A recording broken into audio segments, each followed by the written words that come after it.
Hello everybody, and just here, and welcome back to Symphogear GX, episode 7. In the previous episode, not much has happened, like quantitatively, because the only thing that happened in the previous episode was just a fight against one of the Autoscorers, and later against Carol herself, and that was essentially the entirety of the episode. That's just it. Nothing more happened. No new mission, no new drama, no new, uh, I don't know, school events. Nothing really, just combat. It wasn't bad by any stretch of the imagination, absolutely not. I did enjoy my time with the previous episode, but it cannot be hidden that it was just combat, essentially. Quality wise, however, or rather when it comes to the importance of things that happened, now we're talking. Because we finally got a second henshin form for our Symphogears, or at least for the Symphogear Ignites. I need to cut off the label because ants are climbing it. Yeah, my block of flats is infested with ants. I learned to live with them. I at least don't have to worry about crumbs on the floor because in 5 minutes they just disappear. Right. In any case, second henshin, the ignite form that Chris and Tsubasa now have, and Hibiki as well, if I'm not mistaken. Yeah, Hibiki also has her ignite form. It harnesses the same kind of power that was making Hibiki go berserk, go sicko mode. It is sicko mode, but tamed and directed and controlled, which is great because I'm gonna be honest, I kinda mourned the loss of sicko mode, of Hibiki's sicko mode, because it was a huge spike in power. It was a great oh shit button, essentially. It had real consequences for using it, so it wasn't something that can just be used willy nilly. It was just a great mechanic. But then we lost it, and things became, I don't want to say boring, but kinda a little bit lower stakes, I guess, because there isn't really any trade-off to just using a plain Symphogear, unless your sync rate is low and you need a linker. Then sure, there are very real drawbacks. But if you're like Hibiki or Chris or Tsubasa, there are none, and they didn't have any like power boost besides their suicide song, which does have real drawbacks. Unless Hibiki is with them, because if Hibiki is with them, they can just synchronize their songs and the drawback is gone. So that's another thing. Now it seems like the Ignite form, the Sicko mode, has a time limit to it. I'm not sure what the consequences are for passing that time limit. Does the Sicko mode simply disengage and they dehenshin or go back to their first henshin? Do they start taking damage? Do their minds start being corrupted by the rage? Do they get completely consumed by the rage and turn into what Hibiki used to turn into that berserk form? What the consequences are, we don't know. Depending on that, it can be something great or it can be something just a power spike without any consequences. I wouldn't be a fan of that, but again, we have to see what exactly is going to happen. And another very important thing that happened in the previous episode is Carol. Carol apparently has a henshin that ages her up for some reason. I don't know. Maybe there's someone who already explained it, but episode 6 isn't up on YouTube quite yet, so I haven't read the comments. But yeah, Carol has a henshin that ages her up because, I don't know, because of reasons. We learned that she uses her memories to power herself up, which means she completely forgot about her father's wishes and her father's teachings and about pretty much everything. She just remembers that she must kill. I don't know why I'm here, I don't know who I am, all I know is that I must kill, and she goes and kills because she doesn't know why, honestly, which is interesting, which is very interesting. A character who knows that they must do something, but they don't know why, and it's not even something like positive. It's a villain origin story. They must be the villain, but they don't know why. Interesting, not gonna lie. And then Carol gets defeated and killed, seemingly. She chews through some magic cyanide pill and gets Thanos snapped out of existence.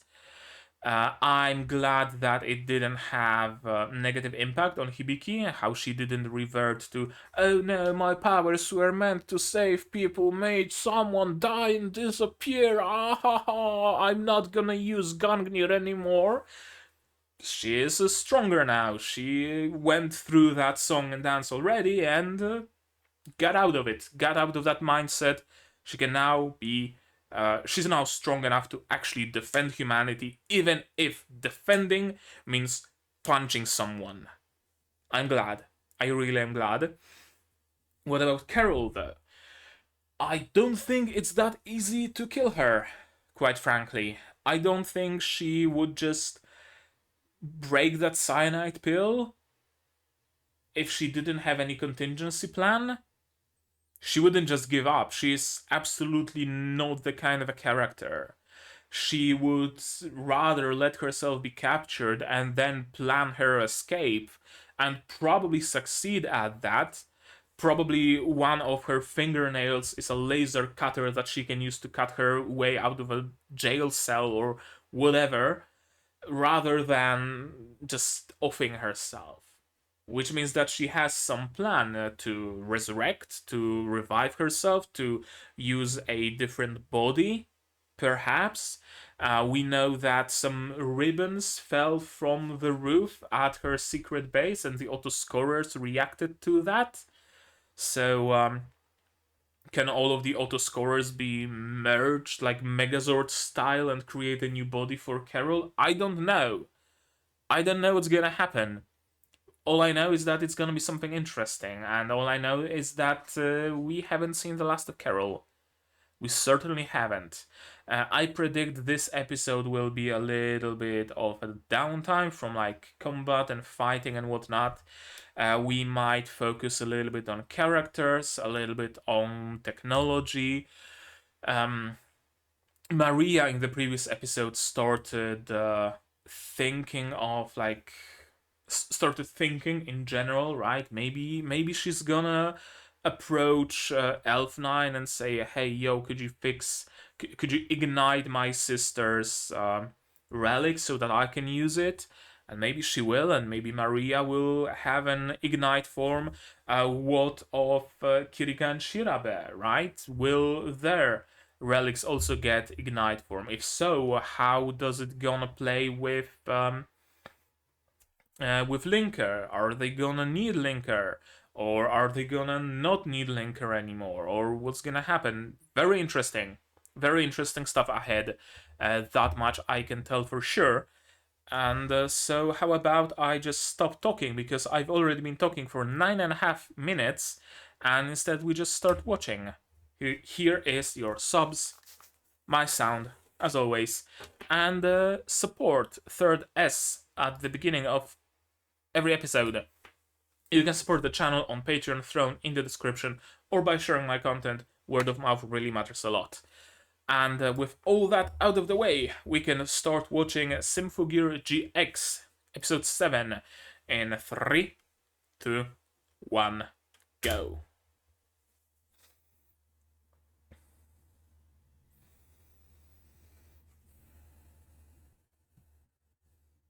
I love Ver's voice in the scene.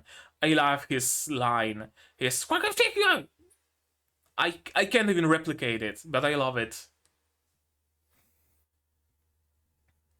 So I guess I was correct in assuming that we're gonna focus a little on Maria. Beach episode.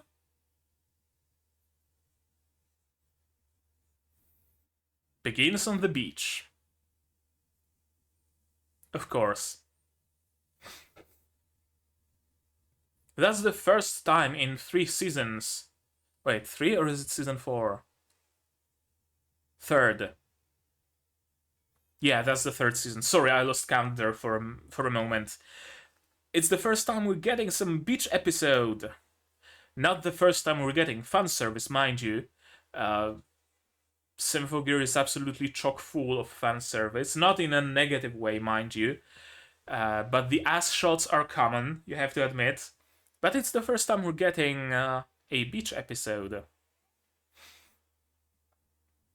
In the previous season, we haven't really gotten like a school festival episode either, so it's cool to finally see like a mainstay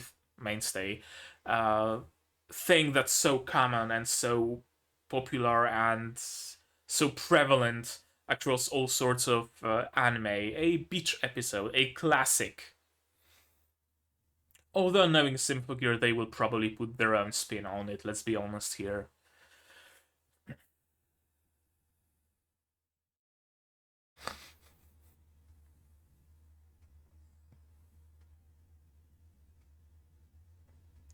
Also, I got some answers when it comes to the alkanoids. They indeed aren't as out of phase or aren't just straight aren't out of phase with reality, so they can be damaged by regular weapons, but they themselves don't vanish when they touch a human. They can kill multiples. Algatlam. Okay. Okay. Why? Why? So do relics like bind themselves to their users? And so Maria wasn't just able to use her sister's relic just like that? Interesting. And playing around is the best way to do that.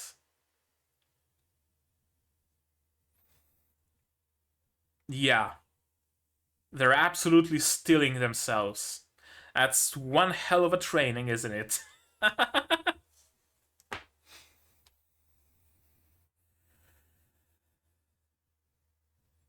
Sun?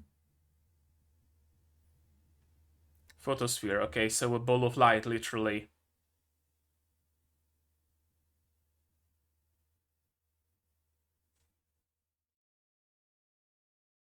A planet-sized nuke, probably, that Carol plans to obliterate Earth with.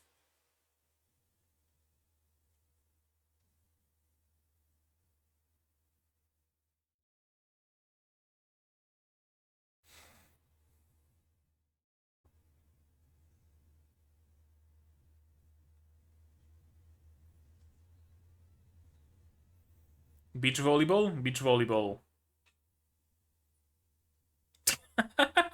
I was about to say Elf9 isn't half bad at it, but I guess she's not half bad, she's full bad.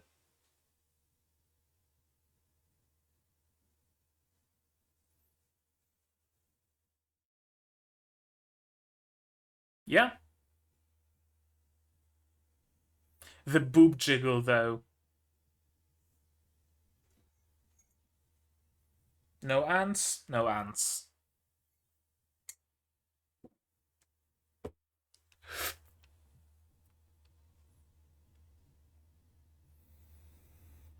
See what I said about ass shots?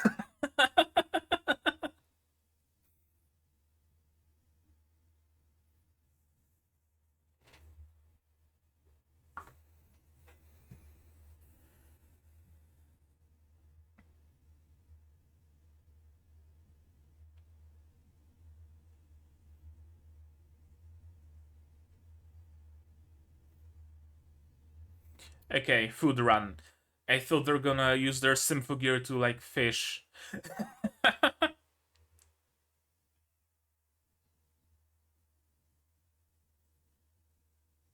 That's a gun. That's not scissors.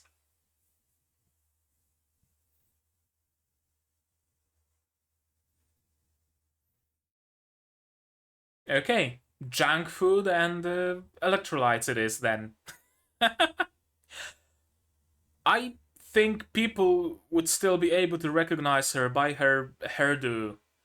I don't think those sunglasses are doing particularly much.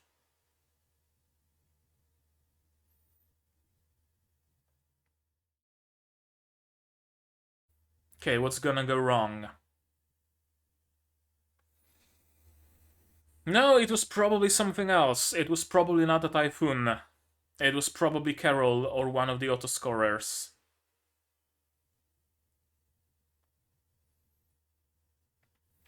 Typhoons usually don't leave behind huge crystals behind. That was one behind too much.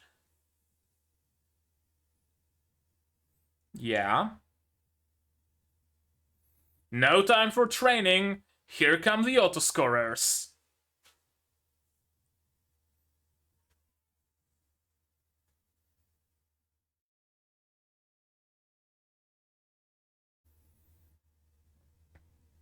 Okay, a henshin from. I was about to say that a henshin from swimsuit, but it doesn't really make matter. It doesn't really matter because she just explodes her clothes and then a true henshin starts. Yeah, for a moment I thought, oh, they animated a whole new sequence with swimsuits, but no, no, they didn't.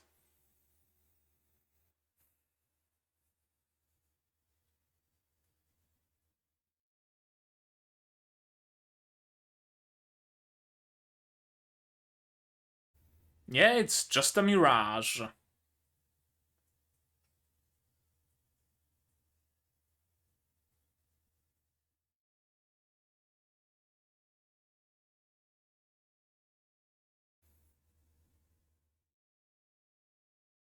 She's probably acting with Carol's orders. Like, as I said, contingency plan. In case I die, here's what you have to do. Okay, I love this little move of just using the shockwave of a power stance to throw away the noise. Yeah.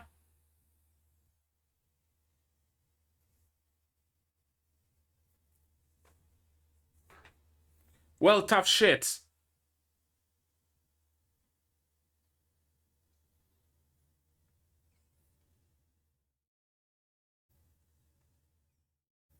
Yes, you are. She probably is. Or after Elf9. Could it be that Carol wants to use Elf9's body? Elf9 being her, like, spare body, essentially. Are we getting Maria's henshin?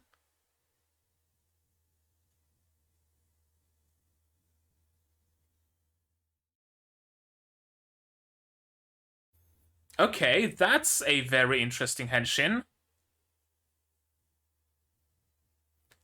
And very cool music. Agatlam. Okay.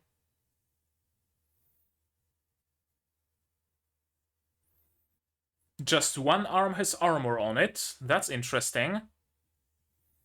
Okay, because there's a... I thought it's a whip sword, but it's just a metric fuckton of daggers. Cool.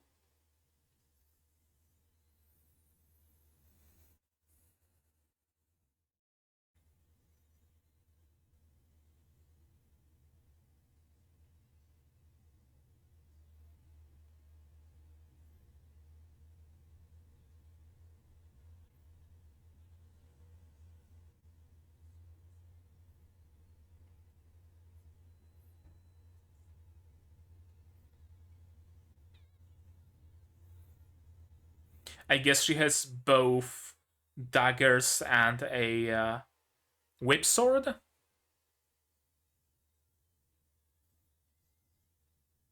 Yeah, ain't gonna be that easy. Autoscorers have proven to be much stronger foes than just regular noise, or even than just alka noise.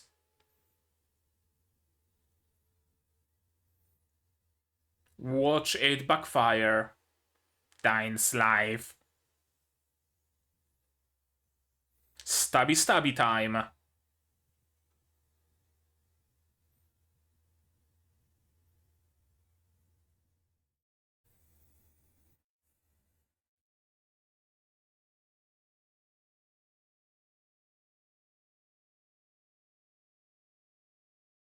No, that kind of backfired, didn't it? She just went full psycho mode. Not controlled psycho mode. Full on psycho mode. Full on Hibiki psycho mode. Yes. Yes, she was.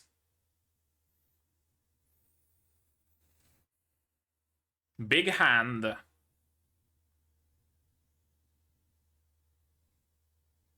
Yeah.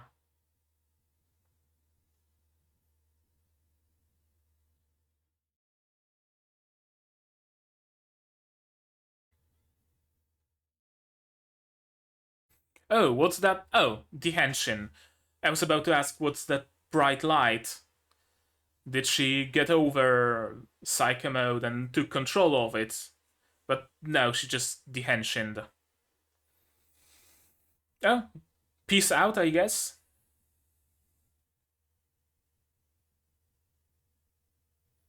Yeah,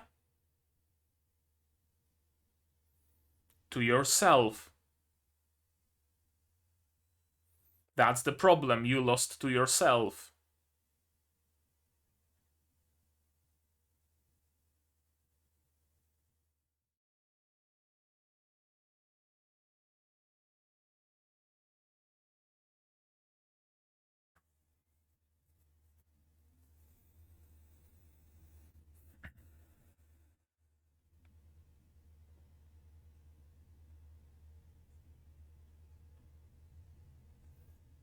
Okay, what's the deal here?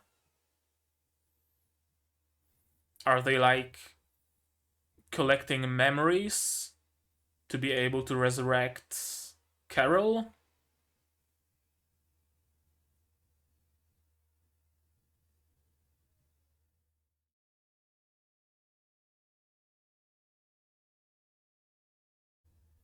Yeah.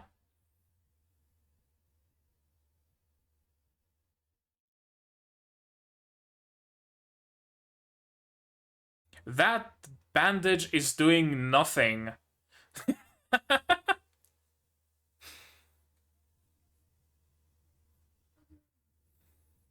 Not necessarily. Strength isn't what you need.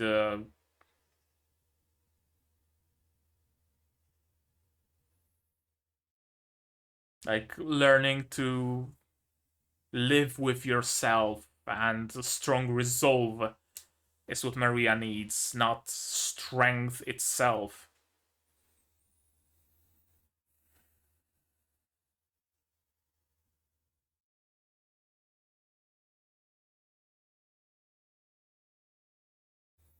Yeah, right. What's the meaning of strength? Physical, mental, both? Oh, autoscorers are back.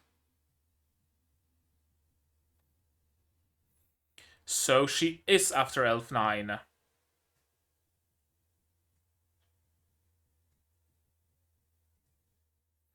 Ganbatte, Maria-san! Okay, proper henshin?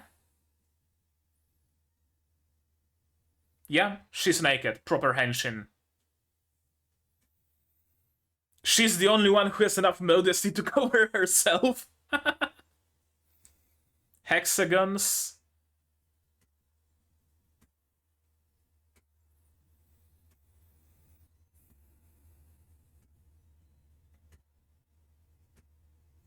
Mini cape.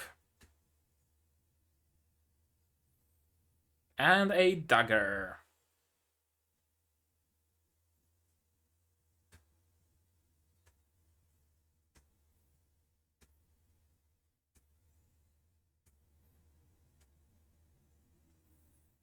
Okay, so the dagger can turn into a whip sword. Oh, cloaking. That's no bueno. She's inside, isn't... Of course. Of course she made it inside. What's she after, though?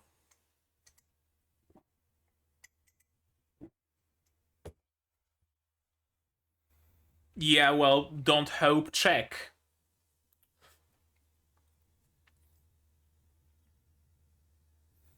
Okay. A dagger shield, that's cool.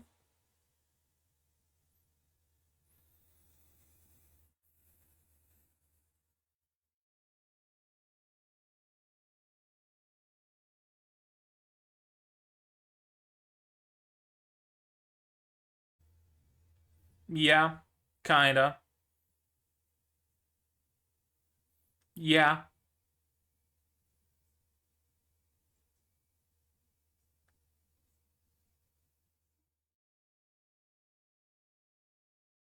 Did she now?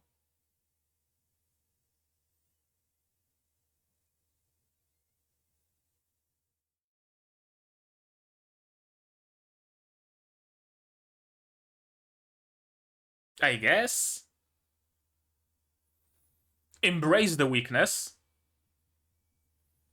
Is that the angle Maria is taking here?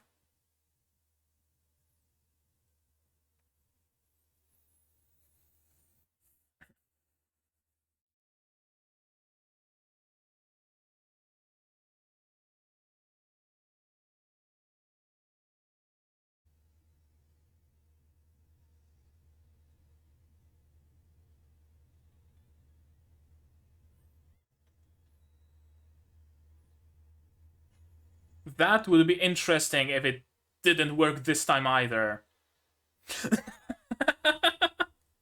It's probably gonna work, let's be honest here, but it would be funny if it didn't, wouldn't it?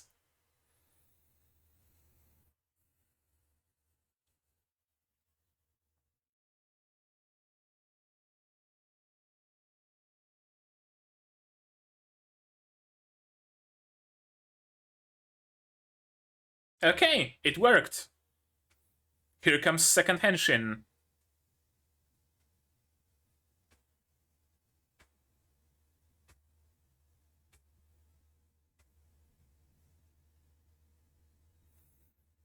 It ain't silver anymore.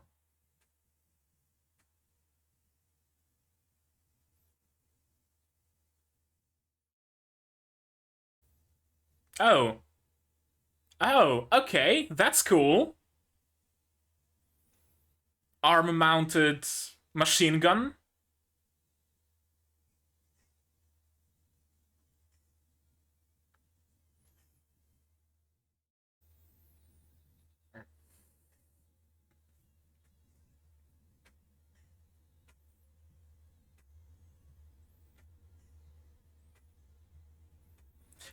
One thing I have to mention, I love some of the faces the Autoscorers make.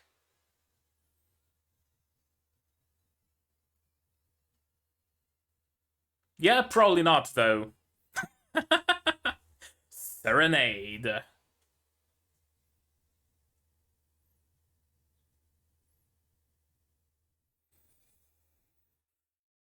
Did she, though? I honestly don't know what to believe right now.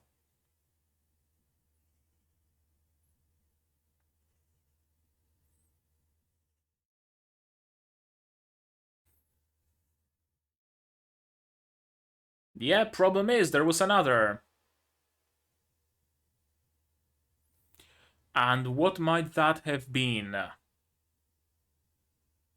It's an SD card.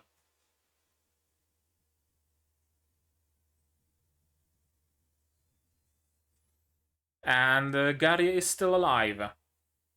I'm assuming. More hexagons, of course.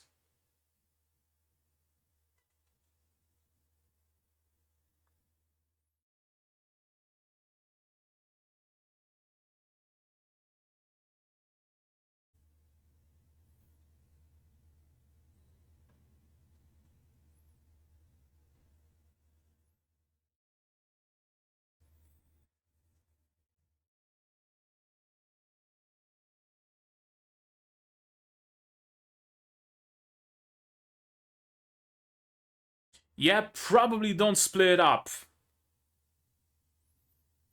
Probably don't split up. Of course, you'll be nice, Miku.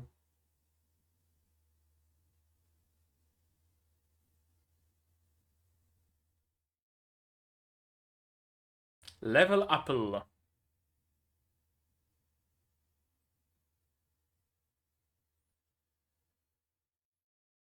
Mushroom juice? What the fuck?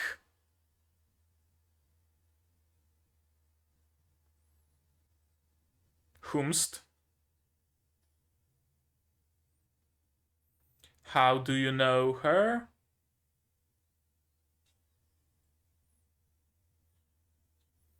Whomst? Hibiki. Oh, Hibiki's father. Okay.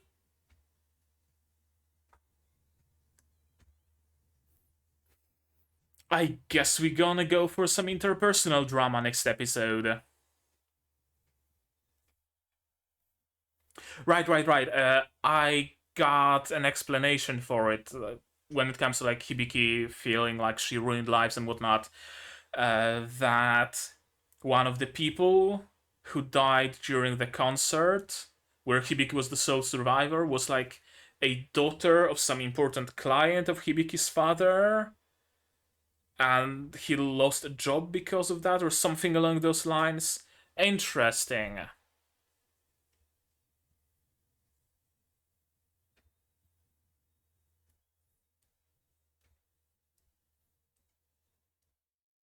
Interesting. First, at the beginning of this season, near the beginning, we got a mention of Tsubasa's father. Carol is driven by the promise, not the promise, by what her father told her. Now Hibiki's father is in the picture. Interesting.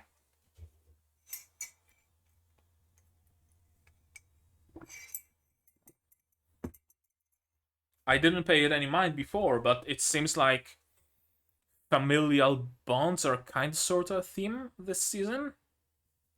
Hmm. That was an interesting episode. So, how about we go through it again? Shall we? Yeah, it's all about Maria. This episode was all about Maria finding her strength in weakness. Igalima and Shulshagan have been repaired and upgraded as well.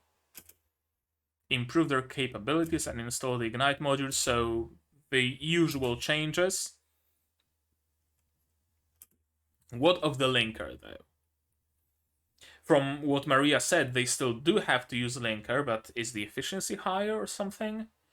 And the later battle that Maria had against the blue autoscorer, I don't remember her name. Was she on linker? Was the linker from the training still in her circulation? Or did she transform and then ignite without the use of the linker? Interesting. I added a neural pass-through, so you should be able to use it. Another interesting tidbit. Why the neural pass-through, and why would it allow Maria to use it? I was under the impression so far that relics aren't necessarily like user-bound, because when it comes to the current Gungnir, Maria was able to use it, And Hibiki was able to use it, so it's not like it binds to the first person who uses it or anything like that. Why was the neural pass-through needed then? Ah, I want to use this light to make myself stronger. Here goes her obsession with strength. Time for a special training. Hibiki is the only one hyped for it because, of course, she is. And, of course, the special training is just a beach episode. And Navel in a swimsuit. That's some great taste, I gotta say. She even has a color-coded little thing, little shovel. Even at the beach, everybody's color-coded, down to the stuff they're using.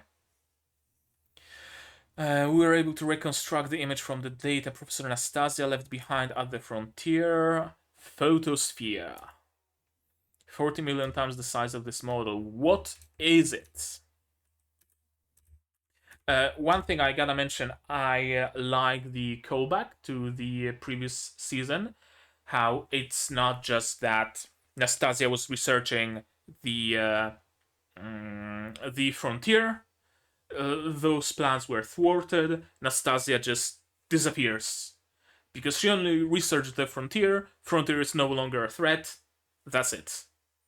She researched more things, or maybe more things resurfaced in her research of the frontier. And I like it. I really like it that it's not just one and done. The same way Ryoko's research again and again resurfaces, right?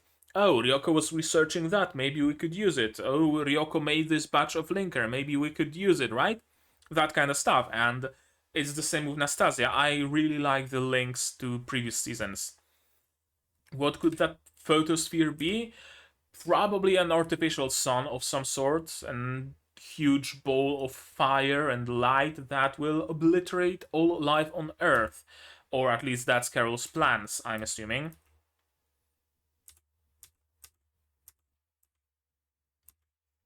You don't need a strong serve, just do your best and be yourself. Food run. Why'd she use this as scissors? That doesn't resemble scissors, it's a gun. Is she playing like Big Bang Theory version of rock, paper, scissors? Rock, paper, scissors, Lizard Spock, was it? Yeah, Lizard Spock.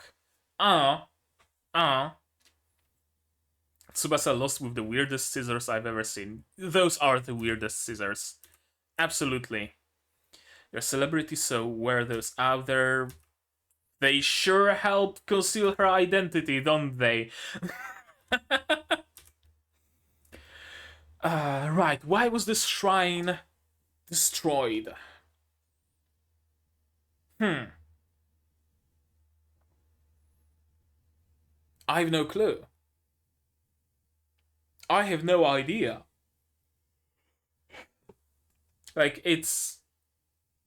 This shrine isn't relevant so far. Right? For a moment I thought that maybe there are reports from all over Japan of shrines being destroyed. Or maybe like 4 different shrines were destroyed. Right? 1 autoscorer per shrine. Like, I don't know, those particular shrines contain some alchemical thingamajig that, when combined, allows you to resurrect or transfer soul or whatever, and that's their plan to bring Carol back or something like that. But no, it's just a random shrine destroyed by the blue autoscorer. I don't know why. I don't know why. Ignite module harnesses the power that makes you go berserk, so yeah, it's dangerous, you need training. Yeah, haha, no time for training. Here comes Gari. Yeah, Gari, whatever. Henshin. And it's not quite enough.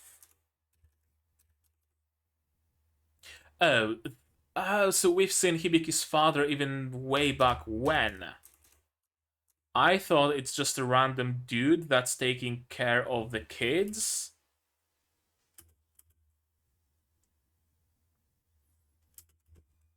That it's like, I don't know, a school tour or something. But no, he's probably just a random dude working at Ridey, whatever Ridey is. And those kids just happen to be there. Where's the autoscorer? Her goal wasn't you. Her goal was Maria. For some reason. I don't know why. Although, was she targeting Maria or was she targeting Elf9? I have a feeling she was targeting Elf9.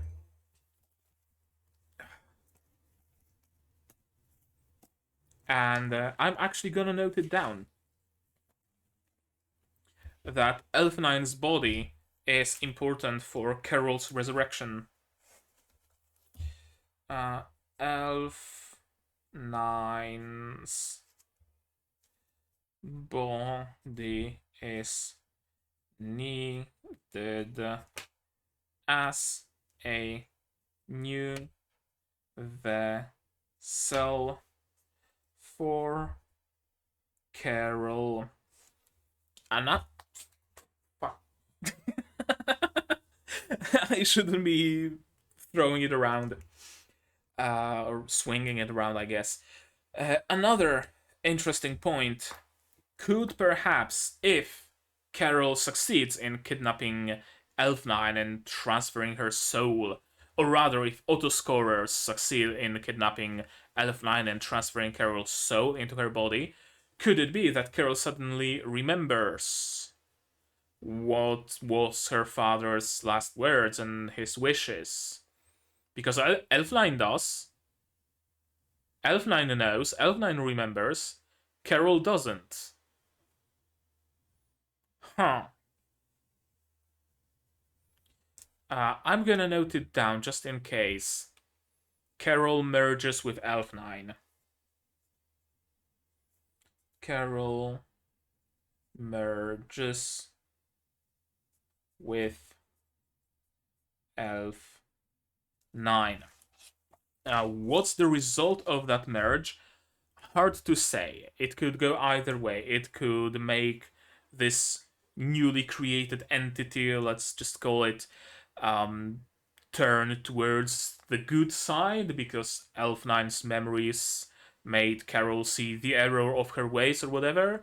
Or Carol could just overpower Elf9 and just use her body as a vessel for her soul. Although that would be kinda... I wouldn't be a fan of that. I certainly don't want Elf9 to die.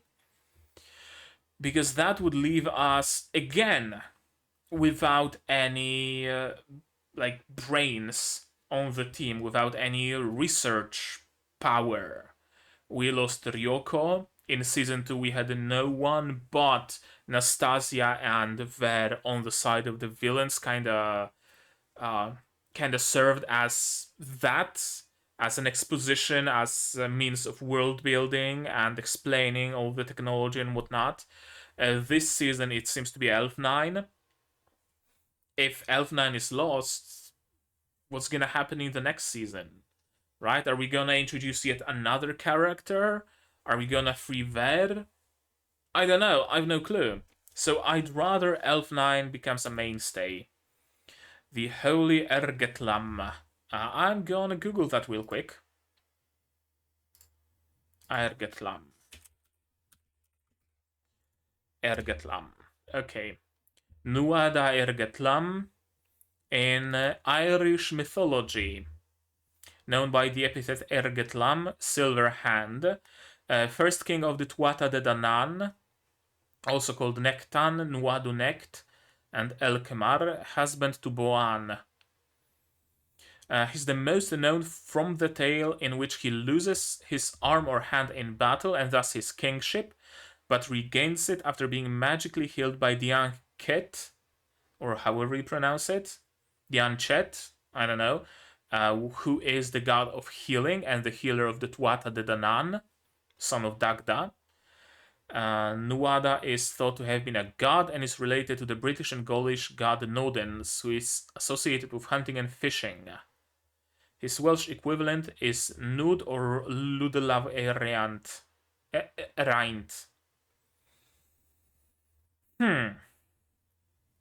So it's not named after a weapon, it's named after a silver hand of Nuada, or also known as Ergetlam.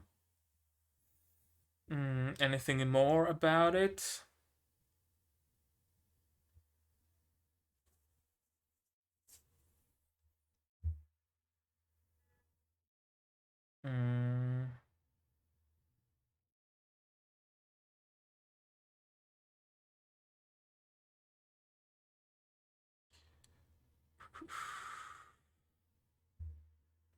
No, not really. Nothing seems to be particularly special about this silver arm.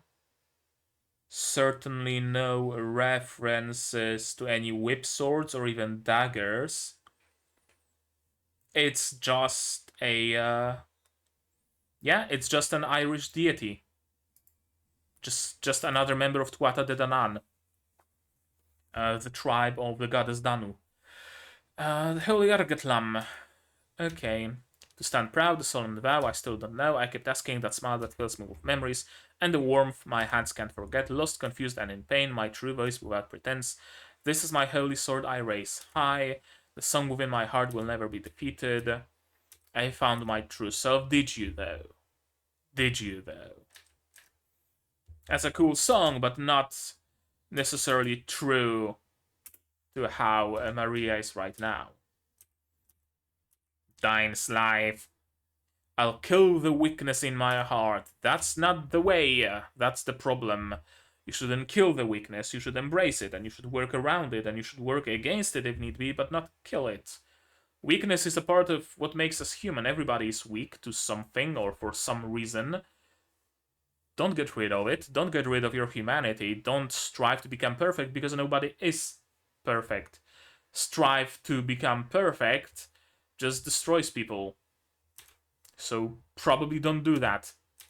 And of course she goes berserk, taken over by the curse. And interesting how, sure, she might be powerful, but her attacks just aren't landing whatsoever because she's just mindless.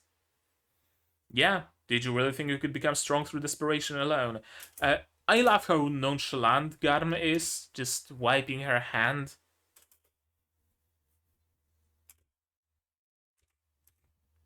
And just pieces out, because of course.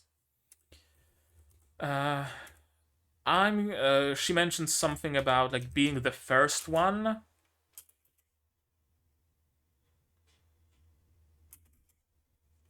I won't let you be first. First to what? What the fuck are those ribbons? Gadam's ribbon lights up in those hexagonal patterns in like whatchamacallit, organic chemistry patterns at the end of the episode, but what's the significance of them? I don't know. I have no clue. What's the race about being the first? How do you determine who's the first? What's the significance of it? What are those ribbons? I don't know. You're not able to think straight anymore. Again, this bandage is doing nothing. And here comes Elfnane, the healer of souls. I believe in you, Maria-san. And that trust wasn't misplaced, because Maria learns that the true strength is in being yourself. It's not the physical strength, not the mental strength, it is the strength to be oneself. Even if I can't get stronger, I'm myself, and that is the true strength. And Ignite works this time around. I love this angle. It's very commonly used to create that feeling of like unease, that super like fish eye lens right right up to the face of a character. I always love it when that shot appears. It's so impactful. In my weakness will overcome this curse, not despite my weakness. Not I will destroy my weakness to overcome this curse. No, I acknowledge my weakness, and in my weakness, the weakling I am, I will overcome this curse. Complete change in mentality. Of course, I love the second henshin. My silver left arm wields my love. The lyrics don't really match, do they? I mean, they match the name, not the visuals. I seek my path and show the world my weakness, my heart and my dreams. I'll never let them be tainted, never. I like how versatile Maria's weapon is. It's a dagger, it's a gun, it's a sword, it's a whip, it's fucking everything. It's fine to be weak, I can still punch with all my might. Yeah, I'm weak, but in my weakness, I'm still stronger than you. Boosters, they're increasingly common in Symphogear, I noticed. Nothing against it, mind you, absolutely. I fucking love a good booster. But it's just a fact. And here comes Garm. Here goes Garm.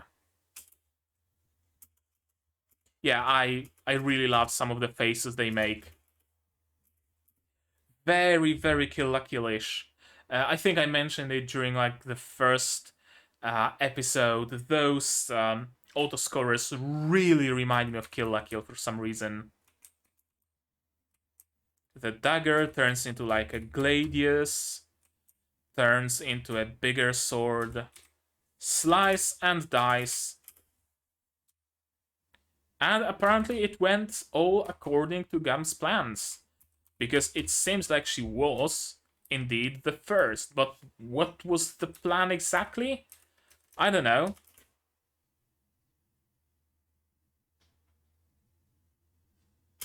The green one got an SD card, and Jesus, her long is tongue. Her tongue is long. Why does she need the SD card? I don't know.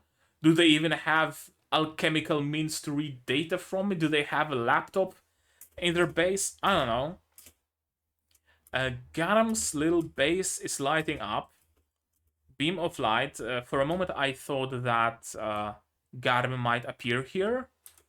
But no, it just made the ribbon light up in organic chemistry.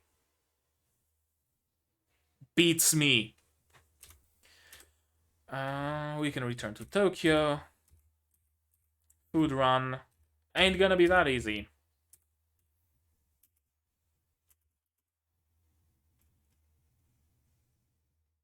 You're Miku. I remember used to play with my daughter. Haha, funny you mention your daughter. For a moment I thought that this dude was somehow mind controlled or corrupted or something by the Autoscorers or by Carol herself, and he's just gonna be, oh, I know you, you're Miku, you're my target, Shank. And that's gonna be the cliffhanger here, but no, it didn't quite go this way. Yeah, used to play with my daughter, and here's your daughter, here's Hibiki. Otosan indeed. That's gonna be interesting. I wonder if we're gonna focus in the next episode, if we're gonna focus more on the like interpersonal relationships of Hibiki and her father, or are we gonna go more for still combat? Maybe the fact that Hibiki managed to meet her father is gonna destabilize her and she's gonna have issues fighting. That seems to be a fairly common theme with Hibiki, right? When she's not at her best mentally, she's also having trouble focusing on combat. Yeah. That could very much be the case. Okay. That was episode 7 of Symphogear GX. And it was mostly a it was two things. This episode was two things. First thing, a little bit growth for Maria. I'm not sure how much of a fan I am that her growth was this quick. I mean, she was kind of struggling throughout the season with her feelings of maybe not inadequacy, but like not being strong enough and being the villain, and oh no, were we the baddies and stuff like that. But her core weakness, I guess, was exposed in this episode and was solved in this episode. I think I would have preferred it if it took one more episode for her to get over her weakness and embrace it. But I'm fine with it being taken care of in the span of a single episode as well. I don't mind it really. So that was one thing, Maria's character growth, and the second thing was the setup. The setup for what exactly? That I don't know. That I really don't know. That much is really, really unclear.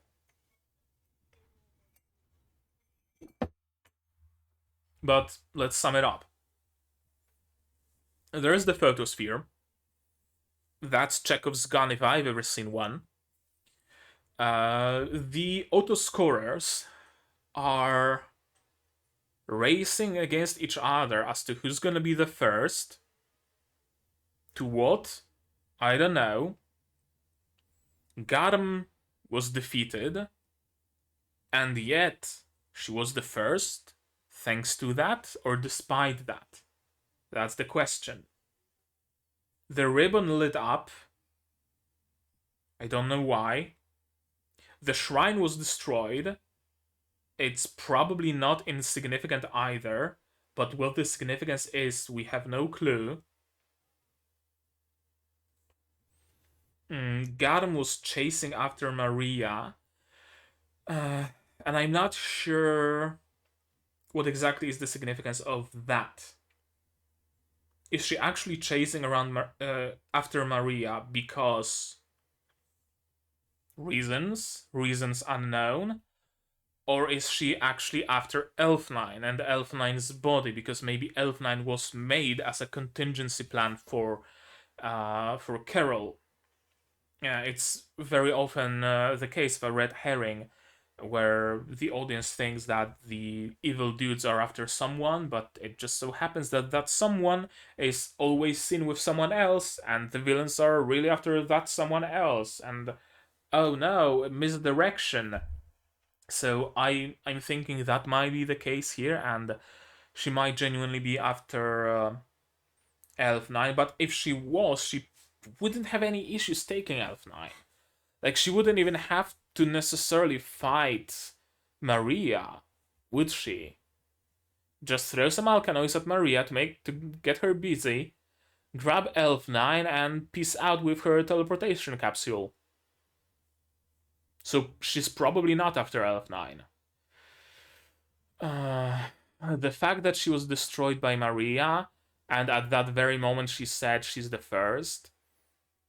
Initially, I thought of it as kind of a delusion, right? Like, she was defeated and she couldn't like accept the fact that she was defeated.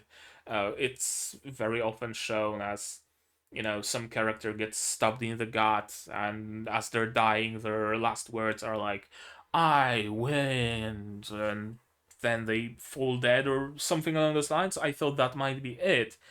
But maybe she genuinely became the first. Maybe she genuinely won the race. The race to what? It's not like she took away Maria's powers. It's not like she destroyed her pendant. What was the goal? The green one, or was it the yellow one?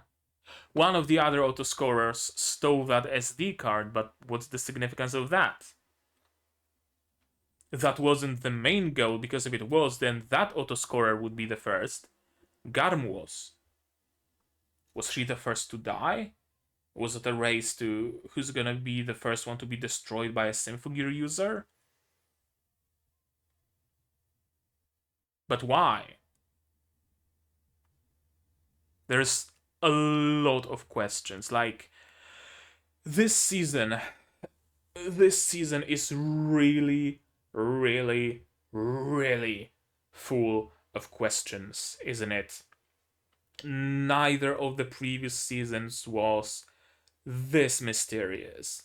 Like, sure, there was some mystery to each and every one of them, but not to this degree, where in every single episode I'd be sitting here and wondering what the fuck is going on.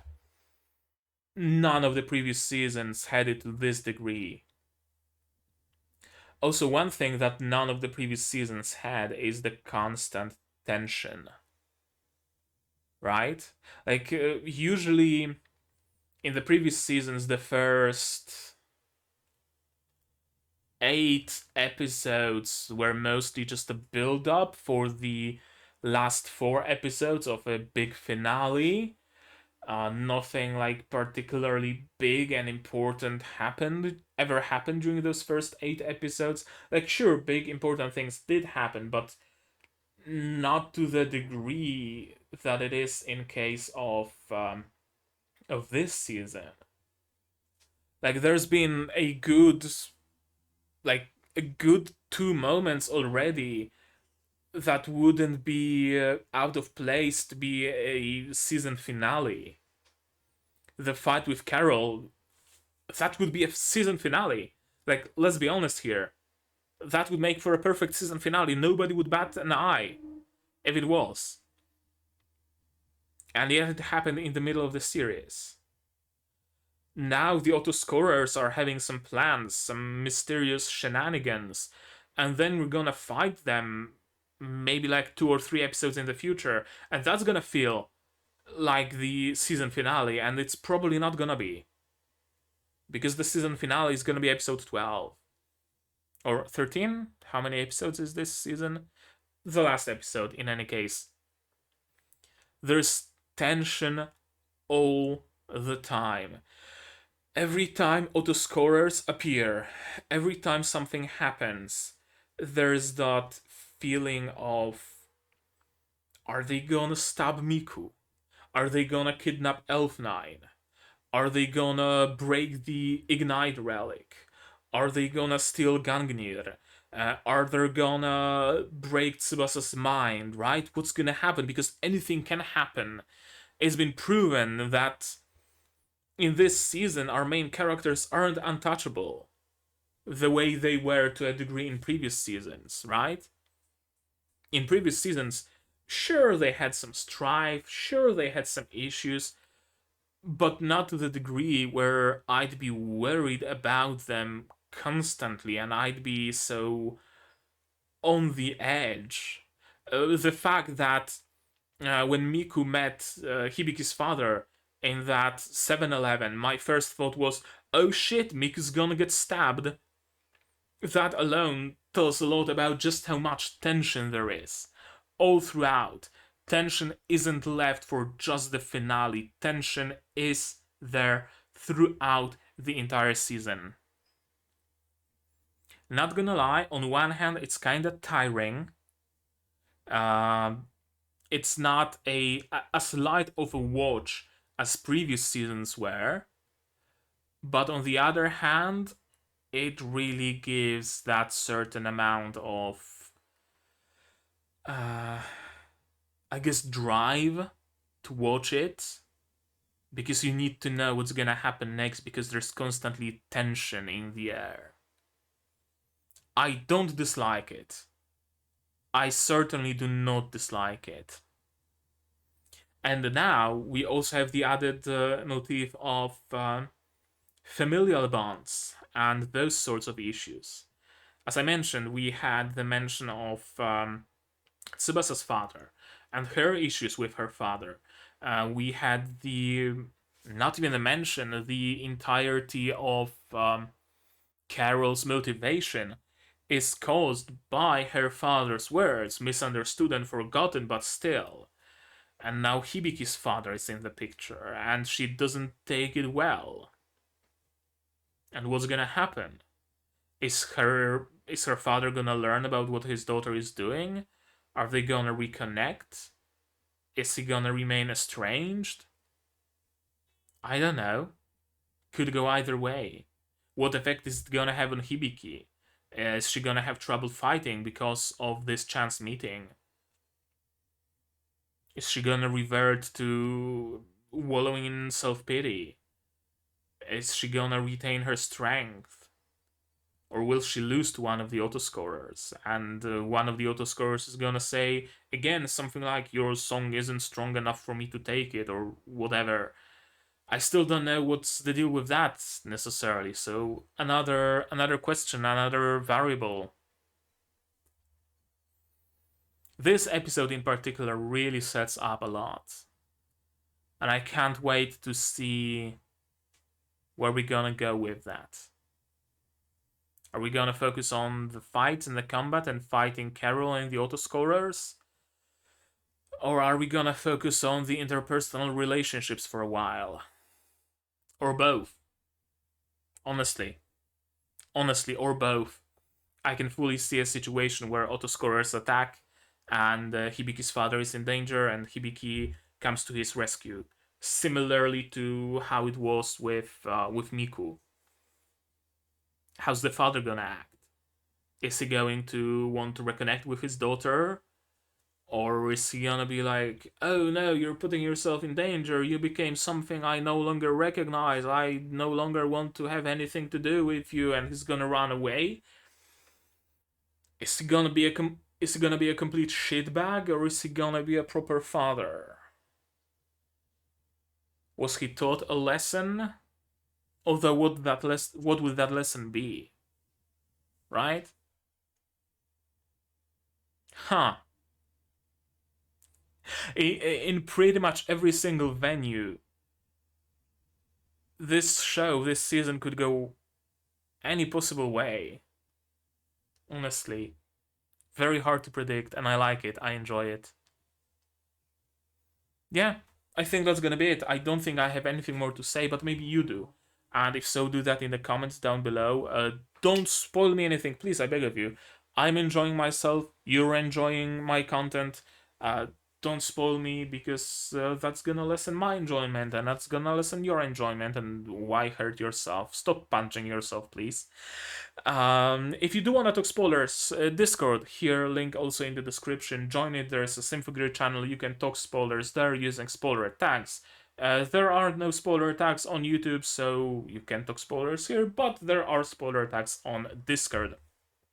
Like this video if you liked it, dislike it if you disliked it, but tell me why so I can improve. Subscribe to be notified of future releases of not only Symphogear Season GX, but also of a mystery show that I'm gonna be starting watching very, very soon. As soon as the poll ends. Also of Ruby Ice Queendom, Yofka Shinota Call of the Night, which is an amazing show, highly recommend. Also Overlord Season 4 and Hataraku Mao-sama Season 2, other couple of genuinely cool shows, so go give them a watch. Subscribe to the channel if you want to be... I just said that. That you should subscribe to the channel. Okay, now it's time to mention support. You can support the channel monetarily on Patreon, for example, link in the description. $10 early access to Symphogear and the Mystery Show, $5 voting in polls, $1 role on the Discord, and also place in the credits that are gonna be appearing shortly on your screen. Throne, you can fund some specific gear. You can put like $1 or $5 or $10 towards my purchase of a new camera or new lighting or stuff like that, so go check it out if you want. If you don't want to spend any money, you can still help the channel a lot by sharing my content. Spreading the word of mouth really matters a lot for the growth of a channel, so I'm thankful to everybody who ever shared any content of mine. Join the Discord, it's open to everybody, free, so feel free. And that's it. I don't think I have anything more to push, don't think I have anything more to shill for, so that's gonna be it from me for today. So as always, you guys do all the good stuff, and I'm gonna see you in the next one. Cheers! And here's the credits I mentioned. You can be one of those people if you only so desire.